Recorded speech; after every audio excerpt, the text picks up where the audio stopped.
Hello students, let's continue our discussion on carbon and its compounds. And in the previous class we have discussed about the covalent bonds, then different types of covalent bond, the versatile nature of the carbon and the electron dot structure of some of the molecules and compounds we have discussed. Okay, now see here we were talking about the versatile nature of the carbon, isn't it? See here, carbon is so unique and so versatile in nature that it forms a number of organic compounds, and all these organic compounds play a very important role in the life of all the individuals on the earth. Now, what property of carbon makes it so versatile in nature? What is the property of carbon that makes it so unique and so versatile in nature? Now we'll discuss the properties of carbon that makes it a versatile element. See here, the first very important property of carbon is its tetravalency. Its tetravalency, that is, the valency of carbon is 4. The valency of carbon is 4 and the carbon atom share 4 electrons with the adjacent atom with which it combines and forms the hydrocarbons or the organic compounds. So its valency is 4. Since the carbon atom, it forms covalent bonds, so this property can also be called as tetracovalency. It can also be called as tetracovalency. Now see here, the atomic number of carbon. The atomic number of carbon is 6, okay? Its electronic configuration is 2, 4. K shell में 2 electron, L shell में 4 electrons. Electronic configuration हम किस प्रकार से लिखते हैं, previous class में हमने डिस्कस किया है, ठीक है. K शेल में 2 इलेक्ट्रॉन्स, L शेल में 4 इलेक्ट्रॉन्स. तो इसके वैलेंस इलेक्ट्रॉन कितने हो गए, 4 इलेक्ट्रॉन हो गए. L शेल को हम वैलेंस शेल बोलते हैं और वैलेंस शेल में जो इलेक्ट्रॉन है उसे हम वैलेंस इलेक्ट्रॉन बोलते हैं, ठीक है. अब यहाँ देखो, अब कार्बन के आउटर मोस्ट शेल में 4 इलेक्ट्रॉन है. अभी इस कार्बन को to complete its octet and to become stable it needs 4 more electron, isn't it? Carbon needs 4 more electrons to become stable. Now see here, तो कार्बन के पास possibility क्या क्या है, either it should gain electron or it should donate electron or it should share electron. Okay, ये possibility है carbon के पास. Now you see here, suppose if the carbon gain 4 electron, अगर carbon जो है वो 4 इलेक्ट्रॉन अगर वो गेन करता है, ठीक है, तो गेन करने पर क्या होगा, अगर वो 4 इलेक्ट्रॉन्स को गेन करेगा तो हम लोग यहाँ एक स्ट्रक्चर ऑफ एटम कार्बन की ना एक एटमिक स्ट्रक्चर बनाते हैं, ये प्रोटॉन ये न्यूट्रॉन, ठीक है. इलेक्ट्रॉन्स हो गए एनर्जी शेल में, ये हो गया K शेल, ये हो गया L शेल. अगर ये 4 इलेक्ट्रॉन्स को गेन करेगा तो क्या होगा, ऑलरेडी कार्बन के पास कितने इलेक्ट्रॉन्स हैं, 3, 4. ऑलरेडी कार्बन के पास जो इलेक्ट्रॉन्स हैं वो कितने हैं, 6, क्योंकि और प्रोटॉन्स कितने हैं, 6. प्रोटॉन 6, जितने प्रोटॉन होंगे उतने ही इलेक्ट्रॉन्स भी होंगे कार्बन के पास, तो इसके पास ऑलरेडी 6 इलेक्ट्रॉन हैं. अगर कार्बन जो 4 इलेक्ट्रॉन्स गेन करने पर क्या हो जाएगा, इलेक्ट्रॉन्स की संख्या कितनी हो जाएगी, 6 + 4, टोटल नंबर ऑफ इलेक्ट्रॉन्स कितने हो जाएंगे कार्बन के पास, 10.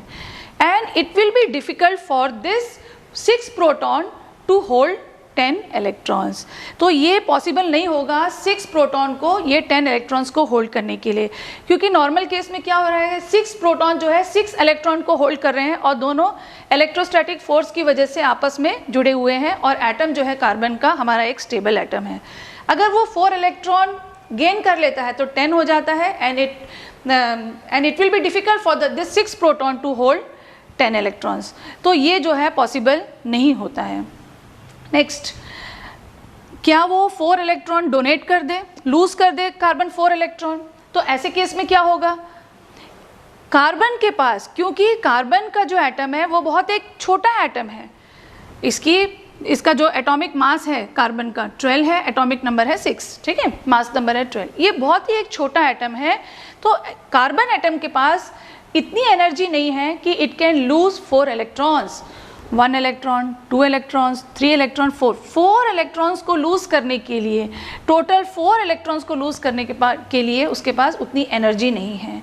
इसीलिए कार्बन को 4 इलेक्ट्रॉन लूज़ करना भी पॉसिबल नहीं है और उसे 4 इलेक्ट्रॉन गेन करना भी पॉसिबल नहीं है। ठीक है, तो एक ऑल्टरनेटिव कार्बन के पास रह जाता है कि वो अपने 4 इलेक्ट्रॉन्स की शेयरिंग करे, किससे?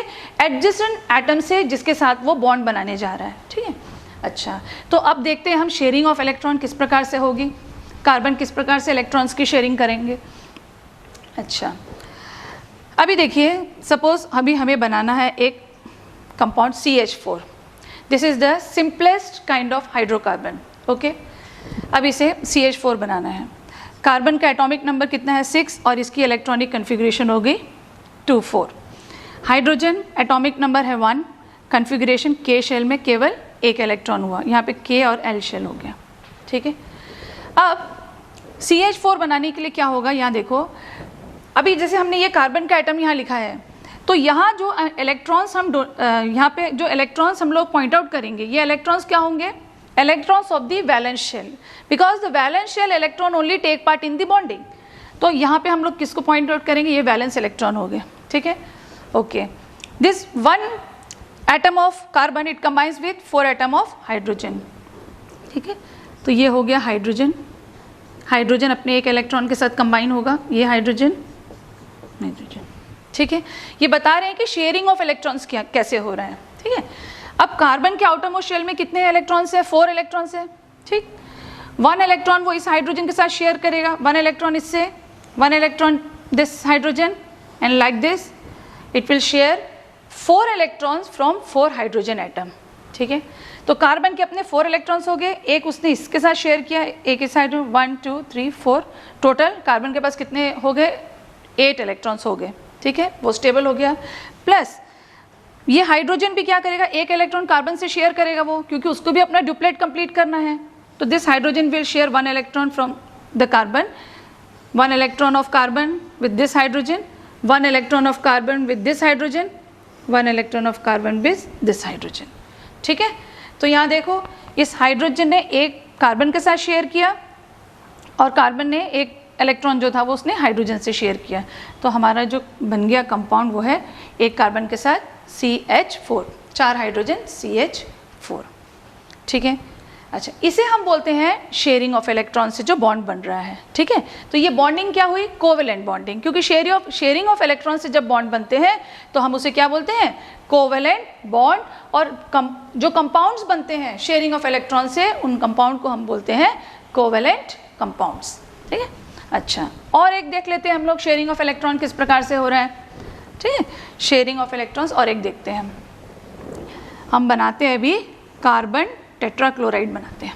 ठीक, कार्बन टेट्राक्लोराइड बनाएंगे। कार्बन एटॉमिक नंबर 6 है ना, और इसकी इलेक्ट्रॉनिक कन्फिग्रेशन लिख देते हैं यहाँ पे, एटॉमिक नंबर 6, इलेक्ट्रॉनिक कन्फिग्रेशन क्या हो गई इसकी? 2 4। ठीक, अच्छा, तो अभी ये हो गया। और दूसरा एलिमेंट हमारे पास क्या है? क्लोरीन है। क्लोरीन की एटॉमिक नंबर कितनी है? 17। The atomic number of chlorine क्या है? 17। इसकी इलेक्ट्रॉनिक कन्फिग्रेशन क्या हो गई? 2 8 7। ठीक है, इलेक्ट्रॉनिक कन्फिग्रेशन क्या हो गई? 2 8 7। अब यहाँ देखो, 1 carbon will combine with 4 chlorine atom. ठीक है, अब इसे कार्बन को क्या करना है? It needs 4 more electrons. ये 4 इलेक्ट्रॉन्स की शेयरिंग होगी यहाँ पे to complete the octet, and this chlorine needs only 1 electron to complete its octet, है ना। क्लोरीन को खाली एक इलेक्ट्रॉन चाहिए तो वो अपनी ऑक्टेट कंप्लीट कर देगा, और carbon needs 4 more electrons. Now see how the bonding will takes place. Here also the same covalent bond will be form by the sharing of electrons. देखते हैं कोवेलेंट बॉन्ड कैसे बनता है अभी। Carbon 1 2 3 4 combine with how many chlorine? 4 chlorine. ठीक है, अभी chlorine के आउटरमोस्ट शेल में कितने इलेक्ट्रॉन्स है? 7, राइट। Then will write 1 2 3 4 5 6 7। ठीक है, क्लोरीन के पास कितने इलेक्ट्रॉन है? 7 इलेक्ट्रॉन्स है। अब देखते हैं हम ये कैसे कंबाइन होगा। ठीक है, ये हो गया carbon, it will combine with 4 chlorine, 1 2 3 4 5 1 2 3 4 5 6 1 7, ठीक है। यहाँ भी एक क्लोरीन लिखते हैं 1 2 3 4 5 6 7, 7 इलेक्ट्रॉन है ना क्लोरीन के आउटरमोस्ट शेल में, तो हम लोग 7 इलेक्ट्रॉन्स यहाँ पे पॉइंट कर रहे हैं, बना रहे हैं। और एक क्लोरीन लिखो 1, ये हो गया 3 1 2 3 4 5 6 और ये एक 7 हो गया, ठीक है। अच्छा 1 chlorine 2 chlorine 3 chlorine, how many chlorine is required here? 4 chlorine, तो और एक क्लोरीन हम लिखते हैं यहाँ पे, ठीक है। इस क्लोरीन के भी आउटरमोस्ट शेल में तो सेम इलेक्ट्रॉन होंगे, 1 इलेक्ट्रॉन 2 3 4 5 6 एंड 7, ठीक। अब देखते हैं शेयरिंग ऑफ इलेक्ट्रॉन से बॉन्डिंग, जो कोवेलेंट बॉन्डिंग बनाने वाले हैं ना, कैसे बनेगी देखते हैं। अब ये कार्बन जो है इसके पास 4 इलेक्ट्रॉन आउटरमोस्ट शेल में, it needs 4 more electron that it will share with the chlorine atom. हर एक क्लोरीन एटम के साथ वो एक इलेक्ट्रॉन की शेयरिंग कर देगा, ठीक है। एक इलेक्ट्रॉन्स की शेयरिंग हो गई। अच्छा अब ये क्लोरीन क्या करेगा? This chlorine also need 1 more electron, है ना। Each chlorine needs 1 more electron to complete its octet and to become stable. तो अब ये क्लोरीन भी क्या करेगा? एक इलेक्ट्रॉन इस कार्बन से शेयर हो गया, एक इस कार्बन से शेयर कर लिया इसने, एक इस कार्बन से शेयर, और ये क्लोरीन ने एक जो है यहाँ से शेयर हो गया। तो अब आप देख लो, हर ये जो chlorine has shared 1 electrons from the carbon and the carbon has shared 4 electrons from each chlorine atom. So this kind of bond which is formed by the sharing of electron, it is called as covalent bond. इसमें एक चीज़ मैं और आप लोगों को बताना चाहूँगी जिससे आप लोगों को थोड़ा और ये कंसेप्ट क्लियर होगा कि कोवेलेंट बॉन्ड और एक आयोनिक बॉन्ड में क्या डिफरेंस होता है. ये देखिए, अभी सपोज मान लेते हैं कि यही क्लोरीन है जिसकी एटॉमिक नंबर क्या है, atomic number of chlorine is 17, यानी कि 287 इसका इलेक्ट्रॉनिक कन्फिग्रेशन हो गया. ठीक है, सपोज इसको सोडियम के साथ, क्लोरीन नॉन मेटल है और ये सोडियम क्या है, मेटल है, सोडियम के साथ सपोज इसे रिएक्ट करके एक कंपाउंड बनाना है सोडियम क्लोराइड. तो सोडियम के एटॉमिक नंबर क्या है, 11. ठीक है, इसका इलेक्ट्रॉनिक कन्फिग्रेशन क्या हो गया, 281. ठीक है, अच्छा अब इस केस में देखो, अगर सोडियम और क्लोरीन आपस में मिलके अगर they want to form a compound that is called as the NaCl, sodium chloride बनाना है ना, तो कैसे होगा. अब सोडियम जो Na है इट विल लूज 1 इलेक्ट्रॉन. ठीक है, अब सोडियम के आउटर मोस्ट शेल में कितने इलेक्ट्रॉन है, 1 इलेक्ट्रॉन है. क्लोरीन के आउटर मोस्ट शेल में कितने इलेक्ट्रॉन्स है, 7 है. 1 2 3 4 5 6 7. आप ये इलेक्ट्रॉन्स को क्रॉस से भी डिनोट कर सकते हो और डॉट से भी डिनोट कर सकते हैं. ठीक है, कैसे भी हम इसे डिनोट कर सकते हैं. अब क्लोरीन के पास कितने इलेक्ट्रॉन है आउटर मोस्ट शेल में, 7 electron. How much electron it needs, अगर उसे एक, ये इसकी कन्फिग्रेशन लिख देते हैं यहाँ पे. ठीक, तो अब क्लोरीन को कितने इलेक्ट्रॉन की जरूरत है, इट नीड्स 1 मोर इलेक्ट्रॉन. तो what this chlorine will do, it will take 1 electron from sodium. ठीक है, अगर वो सोडियम का या आउटर मोस्ट शेल का एक इलेक्ट्रॉन अगर वो ले लेता है, इफ इट गेन इलेक्ट्रॉन, तो यहाँ पे इसकी, ये तो 1 था, इसकी अभी इलेक्ट्रॉनिक कन्फिग्रेशन क्या बन गई, 1 इलेक्ट्रॉन तो इसने डोनेट कर दिया. तो इसने 1 इलेक्ट्रॉन डोनेट कर दिया तो Na क्या हो गया, Na+ हो गया. और Cl ने एक इलेक्ट्रॉन एक्सेप्ट किया है तो Cl क्या हो जाएगा, Cl- हो गया, है ना. तो अभी यहाँ देखो, सोडियम ने एक इलेक्ट्रॉन लूज किया है और क्लोरीन ने एक इलेक्ट्रॉन को गेन किया है. तो इस टाइप से अगर लूज या गेन करके इलेक्ट्रॉन से अगर जो बॉन्डिंग बनती है, उस बॉन्डिंग को हम बोलते हैं आयोनिक बॉन्ड. उस बॉन्ड को हम क्या बोलते हैं, आयोनिक बॉन्ड. और इस तरह से जो कंपाउंड बनते हैं इसको हम बोलते हैं आयोनिक कंपाउंड्स. क्या बोलते हैं हम इसे, आयोनिक कंपाउंड्स बोलते हैं इसको. तो यहाँ देखो, यही क्लोरीन ने जब कार्बन के साथ वो रिएक्ट कर रहा था, इट वॉज शेयरिंग देयर, यहाँ शेयरिंग ऑफ इलेक्ट्रॉन्स हो रहा था. यहाँ देखो खाली ये जो क्लोरीन था, क्लोरीन हैज़ एक्सेप्टेड 1 इलेक्ट्रॉन और सोडियम हैज़ डोनेटेड. तो इसमें क्या हुआ, आयंस की फॉर्मेशन हुई. तो ये टाइप के कंपाउंड्स को हम आयोनिक कंपाउंड बोलते हैं. यहाँ शेयरिंग ऑफ इलेक्ट्रॉन्स नहीं हुआ है, जबकि यहाँ कार्बन टेट्राक्लोराइड में आप देख सकते हो कि शेयरिंग ऑफ इलेक्ट्रॉन हो रहा है. तो यही डिफरेंस होता है एक आयोनिक कंपाउंड या एक कोवेलेंट कंपाउंड जो है. ये जो कंपाउंड बना था हमारा, ये था हमारा covalent compound bye the sharing of electrons. और यहाँ पर जो शेयरिंग ऑफ इलेक्ट्रॉन्स नहीं हुआ था, this was ionic compound. Okay, so this is the difference between how the ionic compounds are formed and how the covalent compounds are formed by the sharing of electrons. ठीक है, so this was regarding the tetracovalency of carbon, right? Now next come to the catenation property. Next is the catenation property. It is the self-linking, it is the self-linking property of carbon. This carbon atom has a capacity, or it has a property to link with another carbon atom and form a long chain of carbon atoms, right? Now these long chain of carbon atoms like this, it can be a straight chain, like see you can see here, it can be a straight chain, ठीक है. Carbon जो है अपने ही तरह carbon atom के साथ link होकर एक long chain of carbon atoms बना रहे हैं. इसको हम लोग बोलते हैं catenation property, self linking property of carbon. अब ये कितनी भी लंबी चेन हो सकती है इसकी, ठीक है.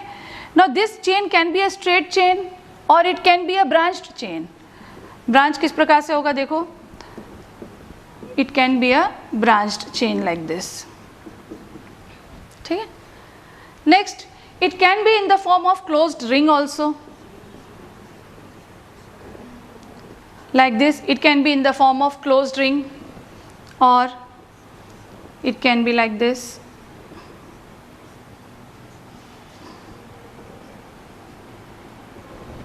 Right. So this is also a very important property that is called as the catenation self-linking property of carbon. The carbon shows this property because of its small size, unique electronic configuration,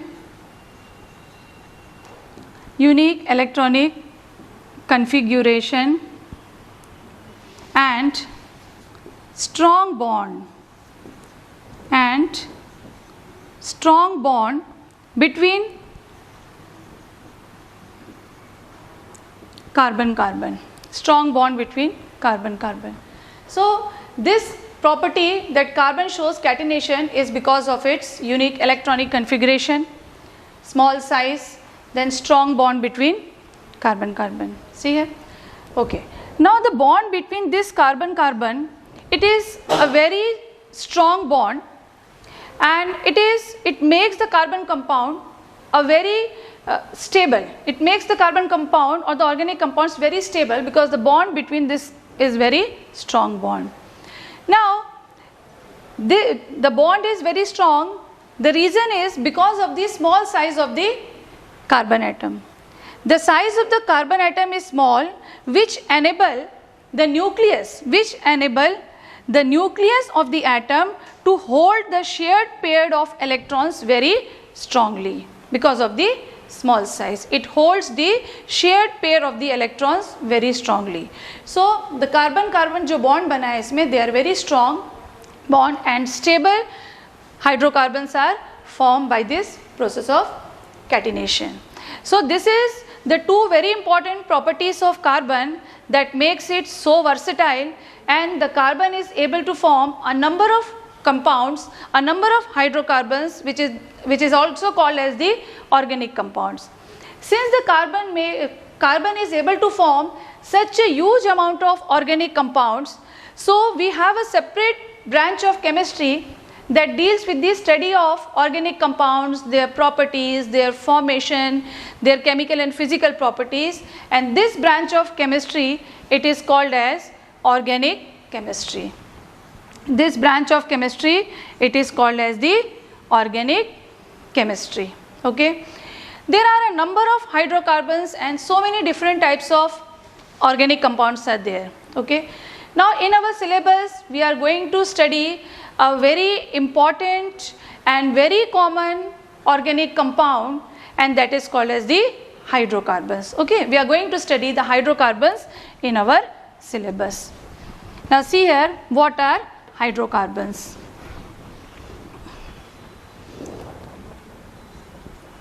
Hydrocarbons.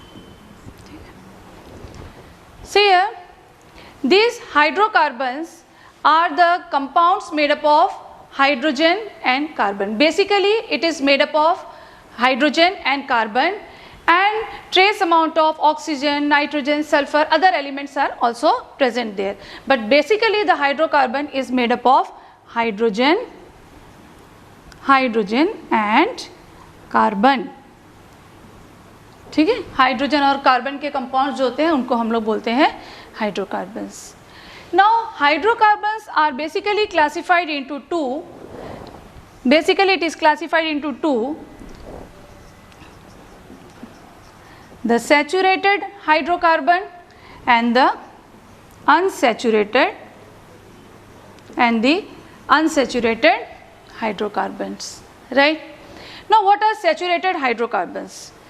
Saturated hydrocarbons are the compounds of carbon and hydrogen in which there exists single bond between the carbon, ठीक है। तो saturated hydrocarbons होते हैं जिनमें single bond exist होता है, पूरी chain में सिर्फ आपको सिंगल बॉन्ड दिखाई देगी, तो वो होते हैं हमारे सैचुरेटेड हाइड्रोकार्बन्स, ठीक है, जहाँ सिंगल बॉन्डिंग होती है। सैचुरेटेड हाइड्रोकार्बन्स में एक ही कैटेगरी होती है और that is alkenes, that is called as alkenes. इसमें एक ही कैटेगरी होती है और that is alkenes. Unsaturated hydrocarbons are the hydrocarbons which में possess double bond between the carbon, right, or it may possess triple bond between carbon and carbon. If it is possessing double bond, अगर carbon carbon के बीच में double bond है तो उसे हम बोलते हैं अल्कीन्स, ठीक है। अगर कार्बन कार्बन के बीच में ट्रिपल बॉन्ड है तो उसे हम बोलेंगे अल्काइंस, ठीक है, उसे हम क्या कहेंगे? We call it as alkynes, right. Now let us first see what are the different types of alkanes.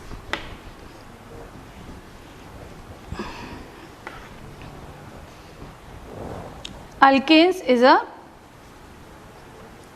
saturated hydrocarbon. Alkanes is a saturated hydrocarbon. See here.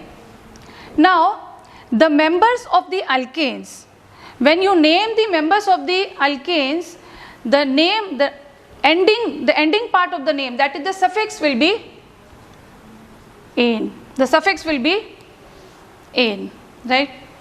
And the general formula will be CnH2n plus 2. The general formula of this is CnH2n plus 2, right? And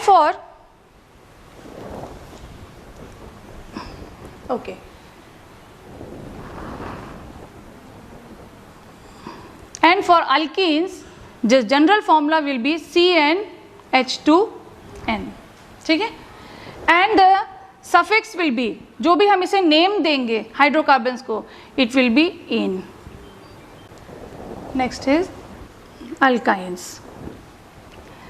While naming the alkynes, the member of alkynes, we will write the suffix or use the suffix as "ine." The general formula for alkyne is CnH2n minus 2. Now here, in all the cases, N is equal to number of carbon atom in the chain. N is equal to number of carbon atom in the chain. Okay, we'll start from 1. When N is equal to 1 means number of carbon atom कितना होगा? When N is equal to 1 means carbon atom, number of carbon atom is equal to 1. Okay. Now if a hydrocarbon is having one carbon atom in its chain, then we use a specific word to name this number. अब देखो, जैसे कि maths में हम पढ़ते हैं ना, pentagon, a figure with 5 sides, ये पेंटा क्या है? It is a specific word for 5, है ना, एक स्पेसिफिक वर्ड है 5 के लिए। उसी तरह जब हम हाइड्रोकार्बन्स बनाएंगे तो अगर नंबर ऑफ कार्बन एटम 1 है तो हम लोग उसके लिए स्पेसिफिक वर्ड यूज करते हैं and that word is called as meth, ठीक है। हम स्पेसिफिक वर्ड उसके लिए यूज करते हैं, that is meth. When n is equal to 2, देखो ये अल्कीन्स अल्काइन सबके केस में है, सेम है, मिथ। अगर 1 कार्बन एटम है तो वो मिथ होगा।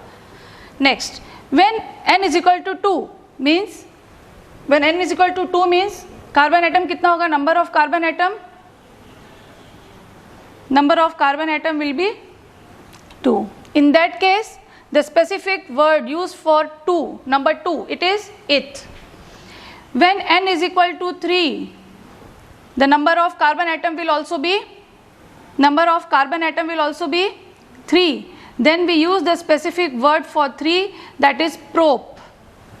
When n is equal to 4, number of carbon atom is also 4. We use a specific word for this 4, that is but. Then if n is equal to 5, number of carbon atom is also 5. Then we use pent for 5. N is equal to 6, number of carbon atom is equal to 6. We use the word hex. Similarly for 7, hept, right? For 8, oct. For 9, non. For 10, it is dec. Right? Now, it will depend. It will depend whether it is alkanes, alkenes or alkynes. Okay? If it is one carbon atom, is a meth. If it is alkane, then its name will be methane. Methane, ethane, propane, butane, pentane, hexane, heptane, octane, nonane, decane.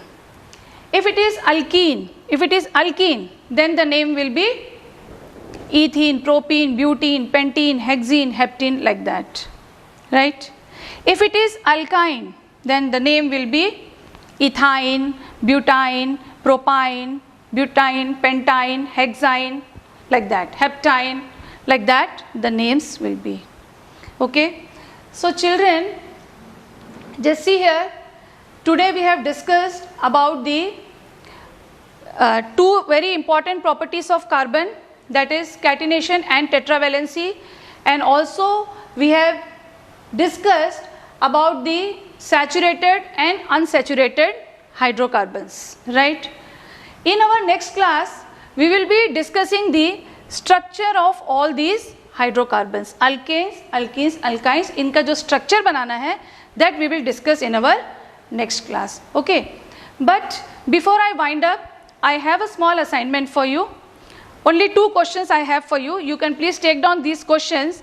The first question is that, you please take down the question. Just have a look at your screen, look at the blackboard. The first question is, state the reason why carbon can neither form C4 plus cation nor C4 minus anion but forms covalent bond.